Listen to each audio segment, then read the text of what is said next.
Ok, entonces, la sesión anterior habíamos visto principios del entrenamiento. En esta ocasión, gracias, ya empecé Dani fue la que me dijo, ¿verdad? Ya empecé a grabar.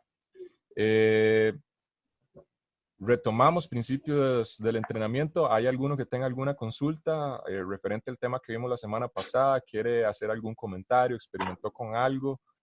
¿Pudieron hacer los ejercicios que propusimos, que eran 3 para musculatura de tren inferior y de zona posterior? Sí, señor. Yo sí los hice. ¿Y qué tal? ¿Cómo les fue? Bien. ¿Cómo lo sintieron? Sí, sí, estaban durillos, Pero sí pero realizables. ajá. Excelente, muy bien. Con mucho, sí, sí, hay que tener mucho equilibrio y coordinación, siento yo, entonces sí, me gustaron. Ok, ahí te voy a hacer una recomendación y es que recuerden que cuando uno aumenta la superficie de apoyo, hay mayor estabilidad y eso da mejor calidad de técnica. El otro punto, y aquí lo vamos a comentar, es que la fuerza que se ejerce sobre zona media, o sea, sobre el core, nos da mayor calidad de técnica. Entonces, siempre que hagan un ejercicio funcional, y bueno, y cualquier ejercicio valga rescatar, es muy importante que hagan tensión en zona media, que trabajen esa tensión isométrica, esa estabilización de la musculatura que nos ayuda y nos acompaña básicamente en todos los movimientos, ¿verdad? Que es la musculatura de zona media, la musculatura de core. Eh, Profe, profe, y ahí, digamos, la bola, tiene que tener, digamos, el aire que debe tener tiene que estar muy inflada o... Sí, los balones terapéuticos o feedballs, como se les conoce, deberían de tener bastante tensión, eh, como para que le dé buen soporte a uno, inclusive si se sienta, inclusive si apoya todo el peso del cuerpo. Hay muchas veces que he visto que los desinflan más bien o están con poca presión. No sabría decirte en PSIs, por ejemplo, que es la unidad de medida en la que uno ve la presión, por ejemplo, de los neumáticos. No te sé decir exactamente cuánta es, pero sí deberías tocarlo y deberías sentirse tenso, por decirlo de alguna forma, duro, ¿verdad? No Okay. tanto que te explote en la cara, ¿verdad? Pero sí este, con buena tensión. Okay. Eh, Tenemos que el entrenamiento funcional es el entrenamiento de las capacidades motrices, ¿verdad? Yo lo asociaría mucho a la parte neurológica también, a la parte de propiocepción. ¿Ya abordamos el concepto de propiocepción o todavía no? Sí, señor. Ok, Sí, ya lo mencionó. excelente. Recuerden que la propiocepción, lo vuelvo a mencionar de nuevo, en términos sencillos es la capacidad que yo tengo de saber dónde se encuentra alguna parte de mi cuerpo en el espacio, dónde se encuentra y en qué ángulo se encuentran mis articulaciones, por ejemplo. El entrenamiento de eso, ¿verdad? Es como muy sintético, se podría decir, ¿verdad? Muy con palabras propias y sencillas para que lo podamos comprender, pero en realidad el término es un poquito más amplio, pero lo podemos comentar. El entrenamiento tiene una función tónica antes que fásica, eso lo podemos ver más hacia el final. El entrenamiento, los entrenamientos funcionales son entrenamientos de estabilización y potenciación. Además, el entrenamiento puede ser específico de la musculatura que da soporte a la columna vertebral a través de ciertos ejercicios, sobre todo los que mencionábamos, ¿verdad? De zona media.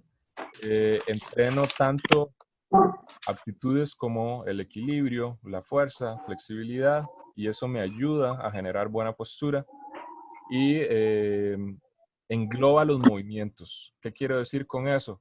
Que trabajo de forma multiplanar y de hecho ese es una de los beneficios, yo creo, del entrenamiento funcional como sistema.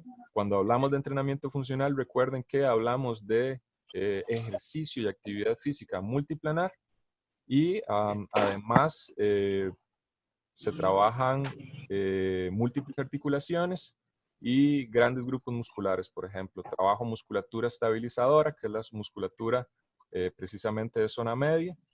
Hay más musculatura estabilizadora, como por ejemplo la de los gastronemios cuando estamos de pie, para que lo tengamos también en cuenta. Y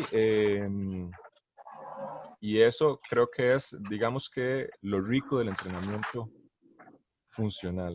Vamos a ver, yo creo que Profe, sí. Dime. una pregunta. ¿Se va a referir en algún momento a la clasificación de los ejercicios por plano? Es decir, cómo ver un ejercicio y clasificarlo según el plano en donde se ejecute, o no va a profundizar en ese tema? Wow, ahora sí hiciste la pregunta del millón. Pues sí, deberíamos. Vamos a ver, estamos con principios. Digo, es que es... Dame un minuto nada más para pensar, Jonah. Vale. Estamos con principios. Vamos a ver. Tengo todavía como 15 diapositivas, me parece. Antes. Ok, voy entonces, sí, voy a ir mencionando estos temas porque sí, la verdad es que es muy importante y podemos verlo ahora más adelante, si no en este tracto, en el segundo tracto, y porque es muy interesante y ayuda. Entonces, bueno, voy a tratar de avanzar más ágilmente. Ok, prioridades de un entrenamiento funcional. Calidad del movimiento. Yo creo que esto es uno de los factores más importantes. Calidad antes que, yo creo que eso ya es como trillado, antes que cantidad. A mí no me dé cantidad, o sea, si hace 100 repeticiones pero mal hechas, eso no tiene sentido. Puede ser que tenga alguna especie de efecto metabólico, que te ayude, que te genere adaptación, pero para trabajar funcional realmente es calidad primero. Luego, por supuesto, voy a trabajar el factor fuerza.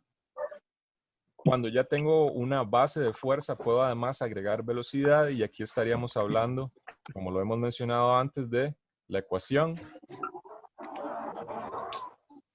Profe. Dime. Luz. Que incorporándome. Excelente. Buenísimo. Profe, ahí en cuanto a esa prioridad de calidad del movimiento, yo quiero hacer un asterisco ahí. Ajá, Yo inclusive uno como educador físico a veces desconoce algunas cosas.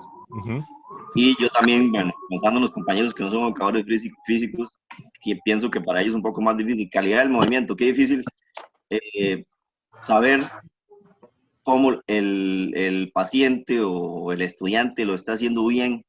Si usted no me ha explicado cierto ejercicio y yo no sé cómo debe hacerlo correctamente, o inclusive si a veces algún ejercicio lo desconocemos, entonces, ¿cómo abarcar ese tema?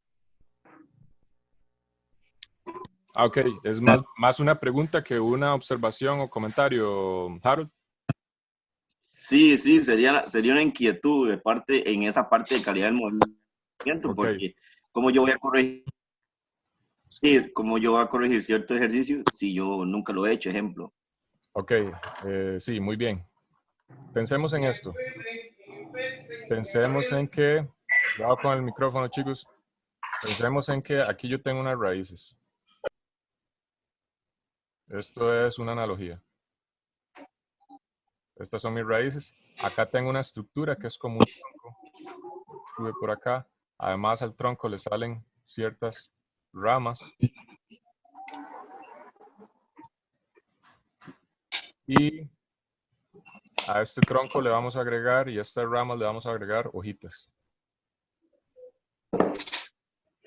En estas clases y en este curso de entrenamiento funcional, adivinen qué son las raíces. Todos los principios que estamos viendo ahorita. Correcto. Así es. Esto sería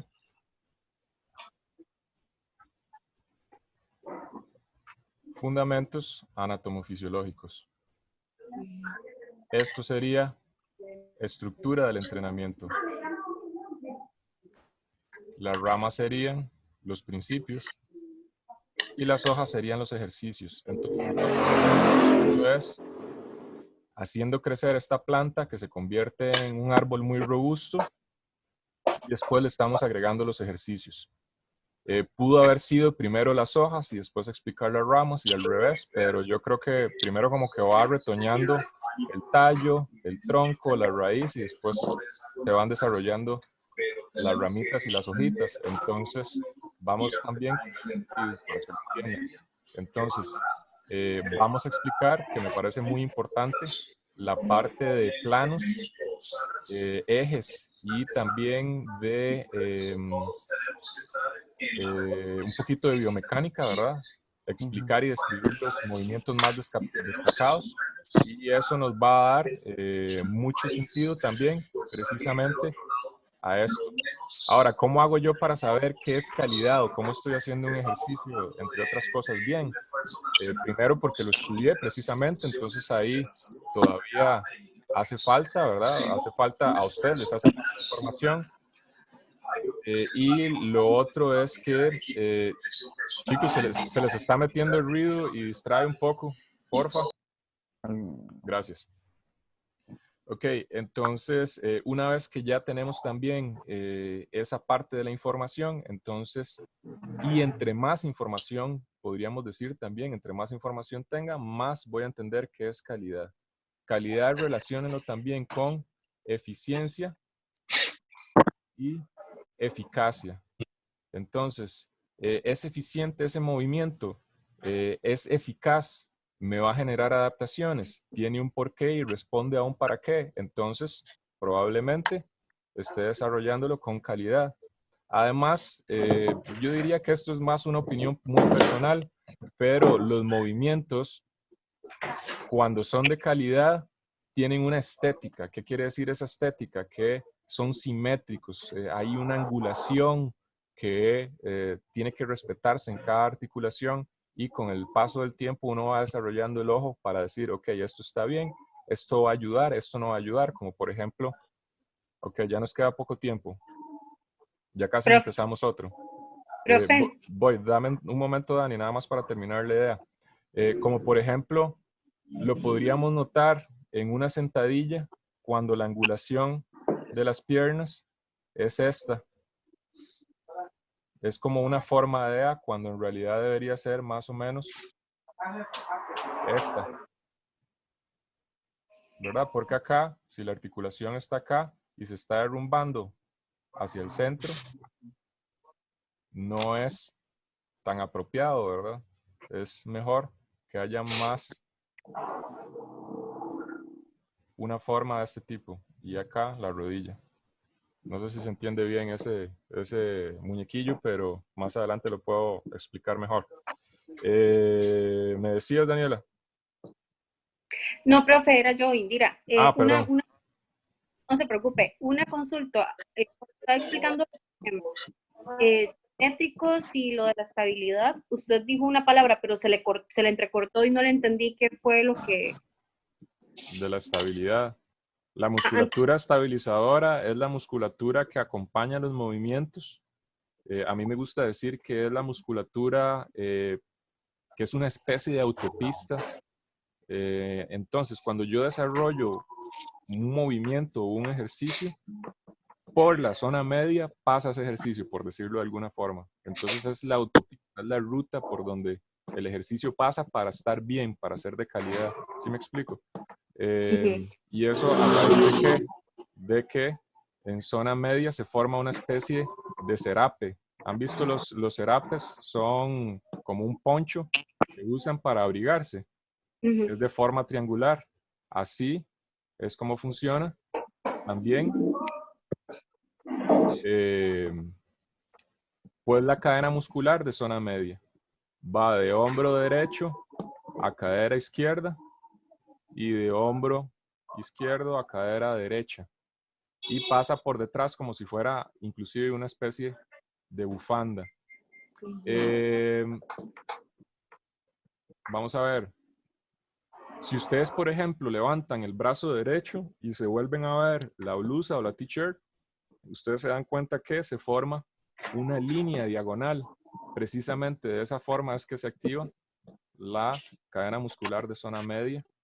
Y eso es algo muy interesante porque, como yo les he venido diciendo, la cadena muscular de zona media nos ayuda a rotar el cuerpo, a los movimientos de rotación, a estabilización y nos ayuda también a antirrotar. ¿Qué quiero decir con eso? La cadena muscular inferior produce un movimiento rotacional que la cadena superior tiene que ir compensando. Entonces, más o menos en ese sentido va. Ok, voy avanzando. ¿Sí te quedó más o menos claro? Sí, señor. Muchas gracias. Ahora, en cuanto a prioridades del entrenamiento funcional, entonces hablábamos de la calidad del movimiento, lo vamos a seguir analizando.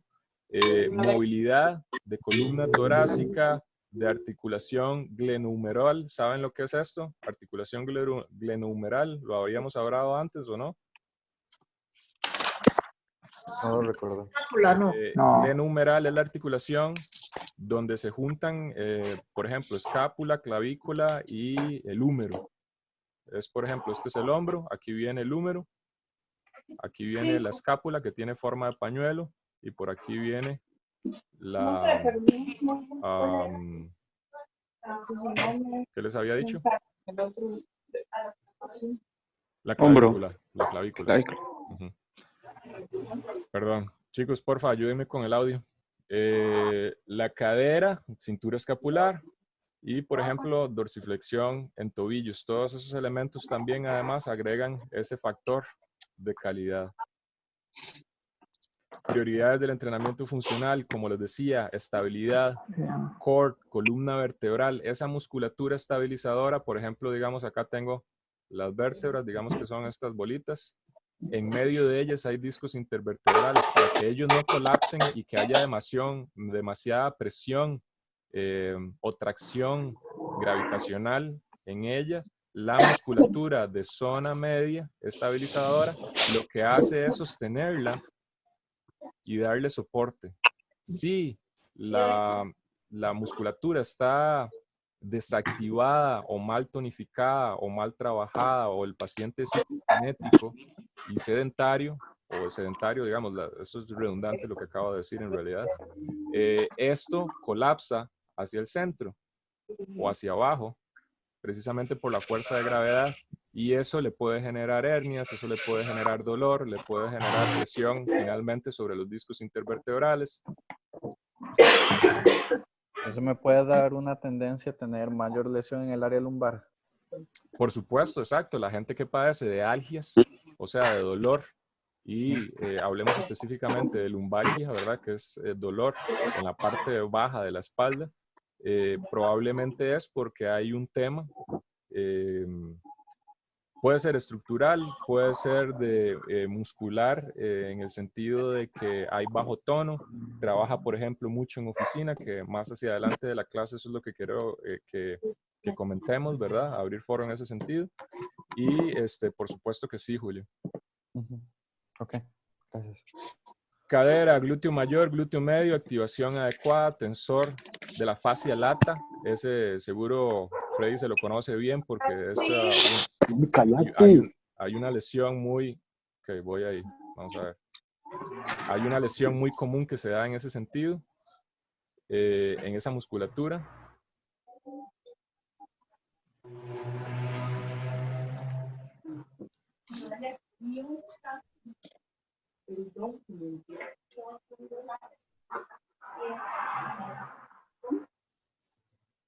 Denme un minuto, chicos. Esa, ajá.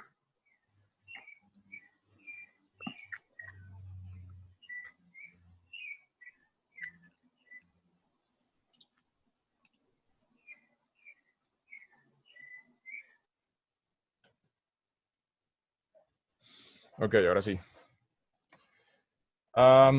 ¿Dónde había quedado? Vamos a ver, tensor de la fascia lata, abductor, escápula torácica también a nivel de, como les decía,